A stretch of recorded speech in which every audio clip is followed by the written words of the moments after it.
Bangla automobile স্কুলের চতুর্দশ লেকচারে আপনাদেরকে স্বাগত জানাচ্ছি। আমি মেহরাব। তো নানা কারণে আমাদের ত্রয়োদশ লেকচার আপলোড করার পরে চতুর্দশ লেকচার আপলোড করতে একটু দেরি হয়ে গেল, আমরা সেজন্য দুঃখিত। তো আমরা দেরি না করে সরাসরি আমরা লেকচারে চলে যাচ্ছি। আমাদের আজকের আলোচনার বিষয় হচ্ছে গাড়ির ব্রেক।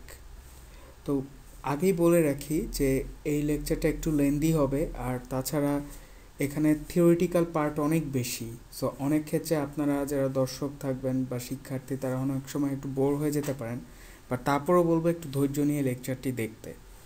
তো আজকে আমাদের আলোচনার বিষয় যেগুলো থাকবে সেগুলো হচ্ছে brake, service brake, parking brake, friction, brake mechanism, hydraulic system, dual braking system, drum brake, brake shoe, wheel cylinder, drum ব্রেকের প্রকারভেদ, disc brake, parking brake, rear drum brake, rear disc brake, independent parking brake, brake fluid, power brake, ABS, এগুলো নিয়ে আলোচনা করা হবে। এখন সবার আগে প্রশ্ন হচ্ছে ব্রেক কি। আমরা তো সবাই যারা গাড়িতে চড়ি, এই ব্রেক কথাটার সাথে কম বেশি সবাই পরিচিত। যারা গাড়িতে চড়েন তারাও ব্রেকের সাথে পরিচিত। অনেক সময় আমরা ড্রাইভারকে বলি যে এই ব্রেক করো গাড়ি, আবার অনেক সময় আমরা নিজে চালাতে গিয়েও ব্রেক করি গাড়িতে। অথবা যারা বাসে চড়েন প্রায় সময় মানে একটা কমন ডায়লগ শোনা যায়, হেল্পার বলছে যে তাদের ওস্তাদকে বলে যে ব্রেক করতে গাড়ি। তো ব্রেক হচ্ছে এক ধরনের সিস্টেম যেটা হচ্ছে গাড়ির গতি কমায় অথবা গাড়িটাকে থামায় ফেলে।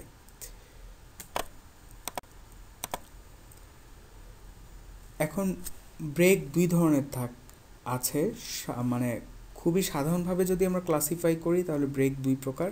একটা হচ্ছে সার্ভিস ব্রেক। তো সার্ভিস ব্রেকটা হচ্ছে মূলত গাড়িকে থামায় এবং গাড়ির গতি হ্রাস করে। এটা মূলত ফুট প্যাডেল দিয়ে অপারেট করা হয়, আর সার্ভিস ব্রেকটা সচরাচর হাইড্রোলিক হয়। আমরা কম বেশি সবাই পরিচিত গাড়ির ব্রেকের সাথে। সো আমরা ছবি দেখে বুঝতে পারছি আসলে যে কোনটা সার্ভিস ব্রেক। ব্রেকের আরেকটা প্রকারভেদ হচ্ছে পার্কিং ব্রেক। তো এটি মূলত গাড়িকে স্থির অবস্থানে রাখে এবং এটা দুই রকম বিষয় দিয়েও মানে ব্রেক করা যায়। যেমন হচ্ছে ফুট প্যাডেল দিয়েও ব্রেক করা যায়, আবার হ্যান্ড লিভার দিয়েও করা যায়। নর্মালি আমরা হ্যান্ড লিভারটার সাথেই বেশি ফ্যামিলিয়ার, তবে আজকাল অনেক গাড়িতে দেখা যায় ফুট প্যাডেল দিয়েও পার্কিং ব্রেকের কাজটা করা হয়।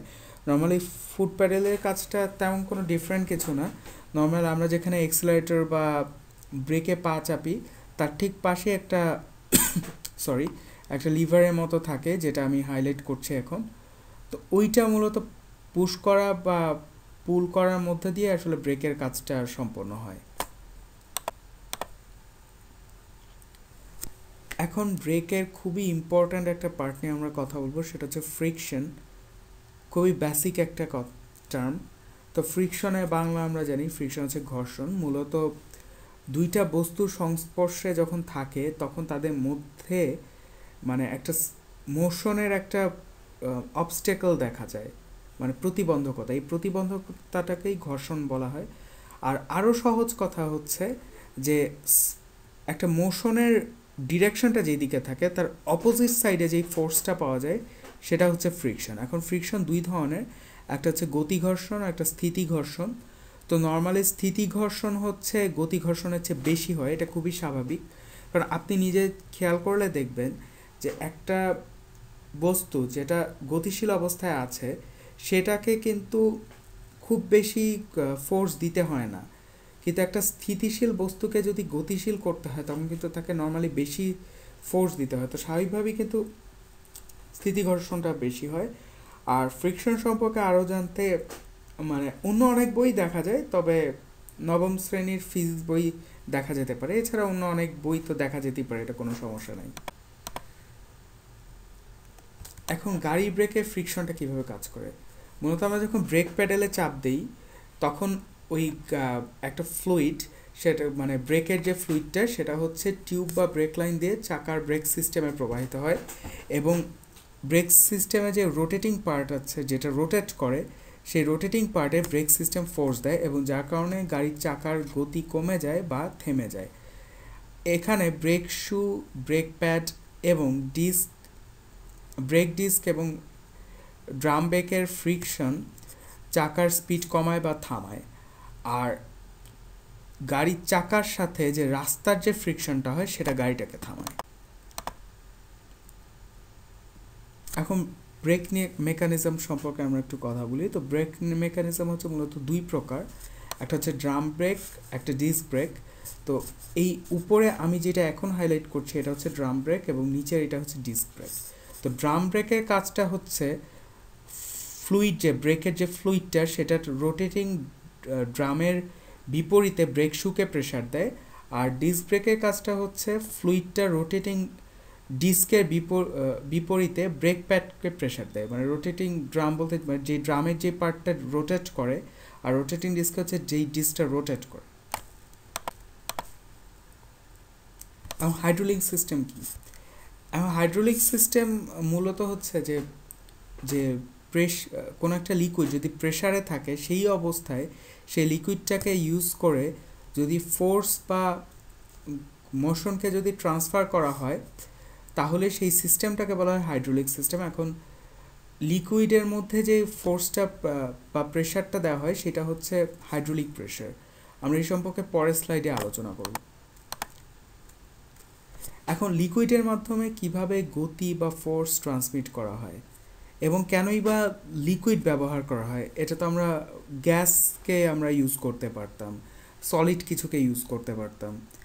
তো লিকুইড ইউজ করা হয়, এটার একটা বড় অ্যাডভান্টেজ হচ্ছে লিকুইড কখনো কম্প্রেসড হয় না।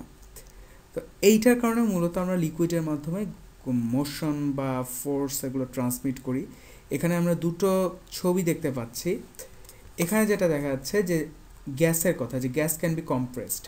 নর্মালি দেখা যাচ্ছে এই পাত্রের মধ্যে যে গ্যাসটা রাখা আছে, দেখা যাচ্ছে আমি যদি উপর থেকে এখানে 100 পাউন্ড কথার কথা একটা প্রেশার দিলাম তখন কিন্তু গ্যাসটা কম্প্রেসড হয়ে যাচ্ছে।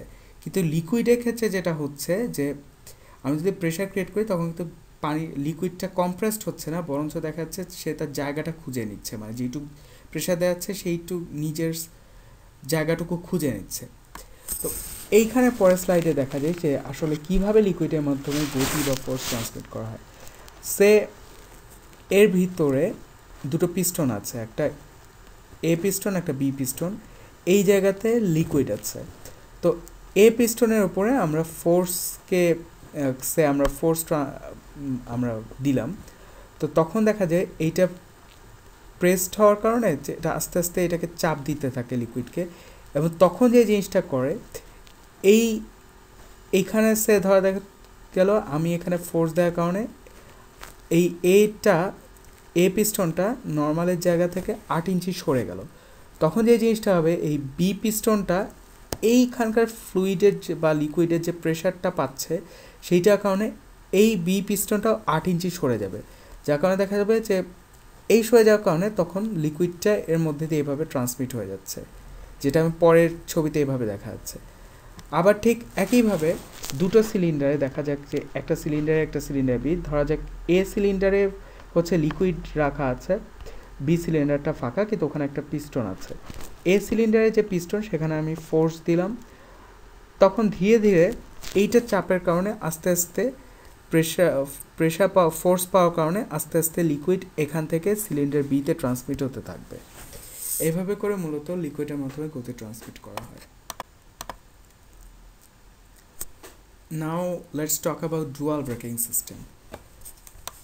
ডুয়াল ব্রেকিং সিস্টেমে হাইড্রোলিক সিস্টেম প্রাইমারি এবং সেকেন্ডারি দুটো সেকশনে ভাগ থাকে, আর ডুয়াল ব্রেকিং সিস্টেম হাইড্রোলিকভাবে আলাদা বা সেপারেটেড থাকে। এর মধ্যে একটা হলো রিয়ার হুইল ড্রাইভ ফ্রন্ট রিয়ার স্প্লিট, আর একটি front wheel drive diagonal split. আমরা এখানে আমরা মূলত ফ্রন্ট রিয়ার স্প্লিটের ডায়াগোনাল স্প্লিটের ডায়াগ্রামটা দেখিয়েছি, আপনারা দেখে নিতে পারেন।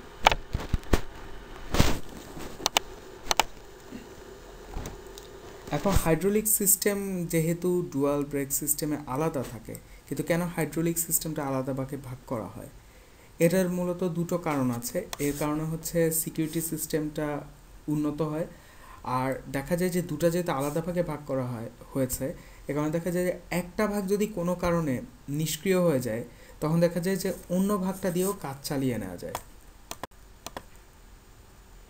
Drum brake. এখন ড্রাম ব্রেকটা কি?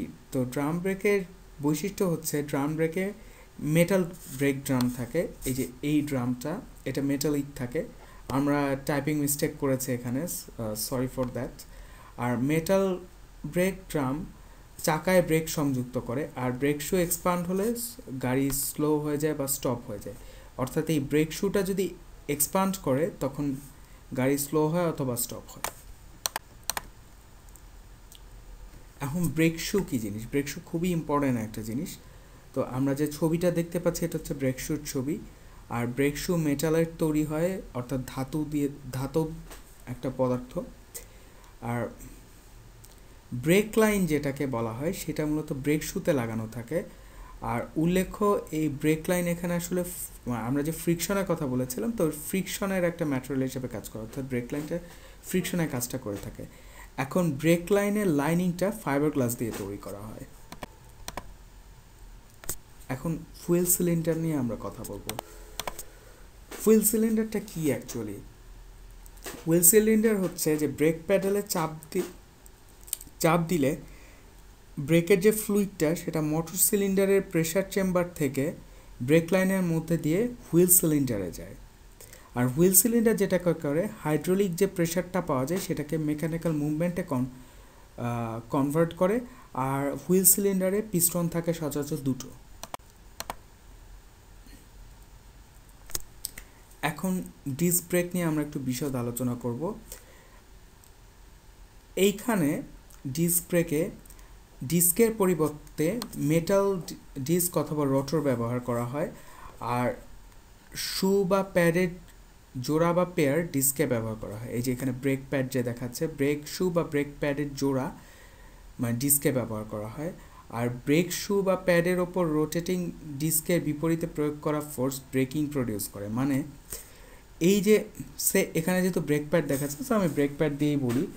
তো এই রোটেটিং ডিস্ক যেটা এখানে যে রোটেট করছে, তো এইটা মূলত এই ব্রেক প্যাডের ওপর মানে এটার এগেইনস্টে যে ফোর্সটা প্রয়োগ করা হয় এটাই মূলত আসলে ব্রেকিং বা প্রডিউস করে, মানে ব্রেক করে আর কি। আর ক্যালিপারের মধ্যে ব্রেক প্যাডটা যুক্ত থাকে, এবং ক্যালিপারের মধ্যে এক বা একাধিক পিস্টন থাকে। আর ব্রেকিংয়ের সময় যেটা হয়, পিস্টনের পিছনে যে মানে হাইড্রোলিক প্রেসারটা অ্যাপ্লাই করা হয় সেটা হচ্ছে পিস্টনকে বাইরের দিকে ধাক্কা দেয়, এবং এর কারণে যেটা হয় প্যাডের সাথে ডিস্কের একটা কানেকশন হয় এবং ব্রেক হয়। এখন ডিস্ক ব্রেক তিন প্রকারের, একটা fix caliper disc brake, floating caliper disc brake এবং স্লাইডিং ক্যালিপার ডিস্ক ব্রেক।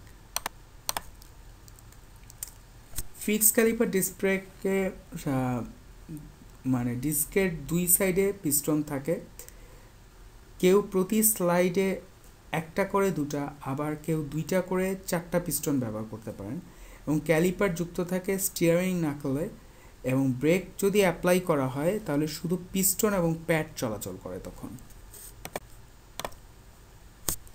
এবং ফ্লোটিং ক্যালিপার ডিস্ক ব্রেকটা কি? এটা মূলত এক ধরনের পিস্টন, এবং ডিস্কের ভিতরের অংশে এই ব্রেকটা থাকে, এবং এই যে আমরা যে ওখানে যে ক্যালিপার যেটা থাকে এটা অ্যাকচুয়ালি চলে হচ্ছে বুশিংয়ের মাধ্যমে। আর যদি গাড়ি ব্রেক করা হয় তাহলে ফ্লুইডটা ক্যালিপারে ফ্লো করে, ব্রেক ফ্লুইডটা, এবং ক্যালিপার তখন যে কাজটা করে সেটা হচ্ছে পিস্টনকে ধাক্কা দেয়, এবং ব্রেক শু তখন ডিস্কের এগেইনস্টে ফোর্স দেয়, এবং একই সময় ইকুয়াল এবং অপোজিট ফোর্সে ক্যালিপারে প্রেশার দেওয়া হয়। এবং স্লাইডিং ক্যালিপার ডিস্ক ব্রেক এইটা মূলত ফ্লোটিং ক্যালিপার ডিস্ক ব্রেকের মতোই, এবং এইখানে যদি ব্রেক হয় তাহলে ক্যালিপার আস্তে আস্তে ঘোরে। পার্কিং ব্রেক এইটা মূলত আমরা হ্যান্ড ব্রেক নামেই চিনি, আমরা আপনারা ছবি দেখেই চিনতে পারছেন, যারা গাড়িতে চড়েন তারা সবাই আসলে এখন দেখেই বুঝতে পারছেন পার্কিং ব্রেকটা অ্যাকচুয়ালি কি। এটা আমরা হ্যান্ড ব্রেকও বলে থাকি। তো গাড়িকে পার্ক করা অবস্থায় গাড়িকে স্থিতিশীল রাখার জন্য এই ব্রেক ব্যবহার করা, মানে আমরা ধরেন গাড়িটা পার্ক করলাম, তারপর আমরা গাড়িটা যাতে স্টেবল থাকে, গাড়িটা যাতে নড়াচড়া না করে, তখন আমরা এই ব্রেকটা ব্যবহার করি। আর হ্যান্ড লিভার বা ফুট প্যাডেল দিয়ে পার্কিং ব্রেক ব্যবহার করা হয়, আমি যেটা শুরুর দিকে দেখিয়েছিলাম। পার্কিং ব্রেক দুই ধরনের, একটা ইন্টিগ্রাল পার্কিং ব্রেক, একটা independent parking break. Integral parking break. Integral parking ব্রেকে পার্কিং ও সার্ভিস ব্রেকের পার্টস কমন থাকে এবং রিয়ার ড্রাম ব্রেক এবং রিয়ার ডিস্ক ব্রেকের অ্যারেঞ্জমেন্ট আলাদা হয়। আর ইন্ডিপেন্ডেন্ট পার্কিং ব্রেকে সার্ভিস ব্রেকের সাথে কোনো পার্টস কমন থাকে না এবং ডিস্কের হাব যেটা থাকে সেটার মধ্যে ছোট ছোট ব্রেক শু থাকে এবং এখানে যে হুক থাকে যেটা সেটা ব্রেক ড্রামেরও কাজ করে। নাও রিয়ার drum brake. Rear drum break হচ্ছে রিয়ার ব্রেক শুতে পার্কিং লেভেল কানেক্ট করে ড্রাম ব্রেককে পার্কিং ব্রেক হিসেবে ব্যবহার করা হয় এবং ব্রেক শুয়ের মাঝে পার্কিং ব্রেকটা লিঙ্কড অবস্থায় থাকে এবং পার্কিং ব্রেক কেবলটা টান দিলে রিয়ার শুয়ের সাথে ড্রামের সংযোগ স্থাপন হয়। আর রিয়ার ডিস্ক ব্রেকটা হচ্ছে এখানে যে পিস্টনটা থাকে সেটা মেকানিক্যালি বা হাইড্রোলিক্যালি চলাচল করে এবং পার্কিং ব্রেক যদি অ্যাপ্লাই করা হয় তাহলে পার্কিং ব্রেক কেবলটা লিভারকে টান দেয় যা পিস্টনকে বাইরে নিয়ে আসে, এর কারণে ব্রেক শু আর ডিস্কের সংযোগ স্থাপন হয়। সরি। Break fluid. তো ব্রেক ফ্লুইড হচ্ছে এক ধরনের হাইড্রোলিক ফ্লুইড, এটা হচ্ছে সিলিন্ডারে পিস্টনকে লুব্রিকেট করে। তো আমরা এখানে একটা ব্রেক ফ্লুইডের ছবি দেখেছি, এরকম অনেক ব্রেক ফ্লুইডই পাওয়া যায় বাজারে। আর এখানে আমরা যে ছবিটা দেখছি ইঞ্জিনের এই জায়গাতে মূলত ব্রেক ফ্লুইডকে রাখতে হয়। পাওয়ার ব্রেক। পাওয়ার ব্রেক বেশিরভাগ গাড়িতেই থাকে এবং এই পাওয়ার ব্রেকের একটা সুবিধা হচ্ছে গাড়ি থামানোর জন্য আমরা যে ব্রেকের প্যাডেলে চাপ দিই পা দিয়ে, তো সেটা হালকা ফোর্স দেওয়াটাই যথেষ্ট। আর হাইড্রোলিক ব্রেক বুস্টার বা ভ্যাকিউম বুস্টার থেকে আসলে এই ফোর্সটা পাওয়া যায়। আমরা যে হালকা যে ফোর্সটা দিই এটা ভ্যাকিউম বুস্টার বা হাইড্রোলিক ব্রেক বুস্টার থেকে পাওয়া যায়। এখন আমরা খুবই ইম্পর্ট্যান্ট একটা টপিক নিয়ে আলোচনা করব, সেটা হচ্ছে অ্যান্টিলক ব্রেকিং সিস্টেম বা এবিএস, যেটা খুবই ইম্পর্ট্যান্ট। এখন কোশ্চেন হলো যে এবিএস বা অ্যান্টিলক ব্রেকিং সিস্টেমটা আসলে কী। তো অ্যান্টিলক ব্রেকিং সিস্টেমটা হচ্ছে এক ধরনের ব্রেক সিস্টেম, এটা তো আসলে দেখেই বোঝা যাচ্ছে।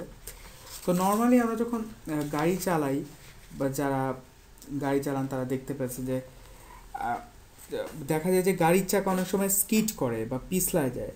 তো তখন দেখা যায় যে যেই চাকাটা স্কিড করে না বা পিছলায় যায় না, তো সেইটার তুলনায় যেই চাকাটা পিছলায় যায় সেটার একটা মানে শক্তিটা বা স্ট্রেংথটা অনেক কমে যায়।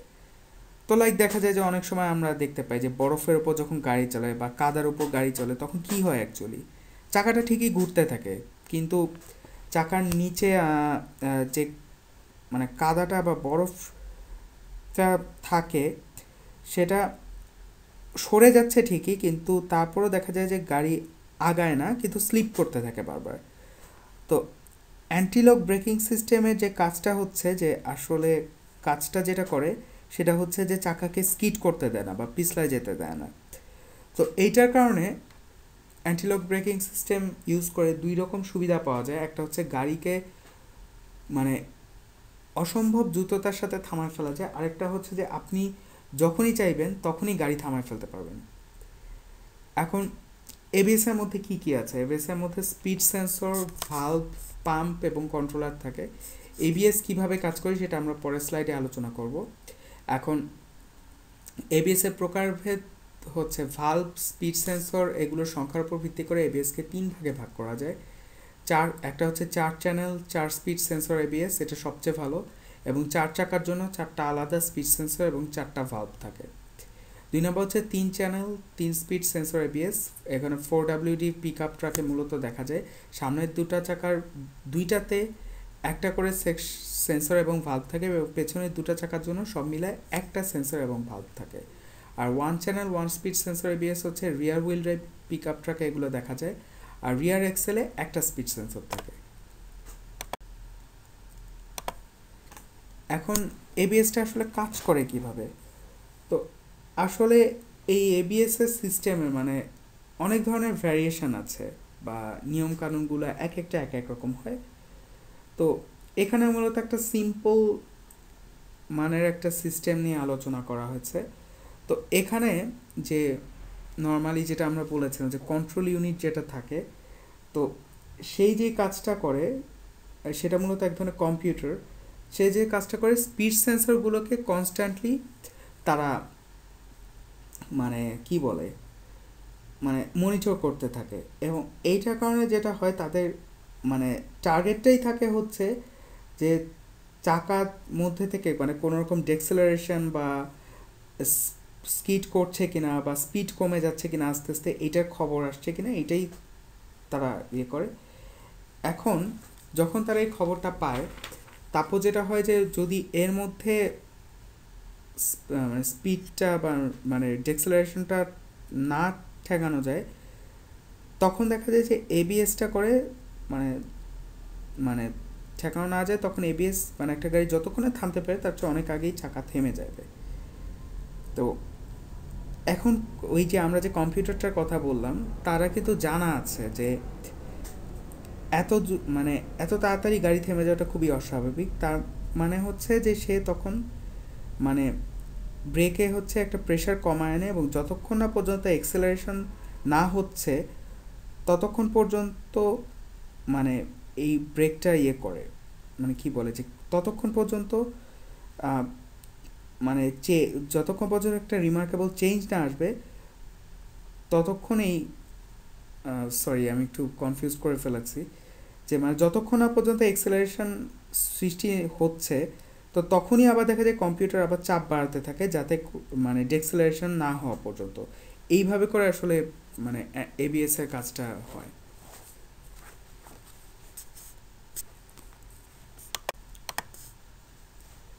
তো আমাদের চতুর্দশ লেকচার এখানেই শেষ। এখন পরবর্তী লেকচারটা আমাদের চাকার উপরে হবে। তো এই পরবর্তী যে লেকচারটা সেটা হচ্ছে অটোমোবাইল ইঞ্জিনিয়ারিং পরিচিতির শেষ লেকচার। এই কোর্স শেষ হওয়ার পরে আমরা অটোমোবাইলের ইঞ্জিনের উপর আমরা কোর্স চালু করার আশা প্রকাশ করছি, কারণ আমরা ইঞ্জিনের মতো একটা বড় টপিক এখনও বিস্তারিত আলোচনা করিনি।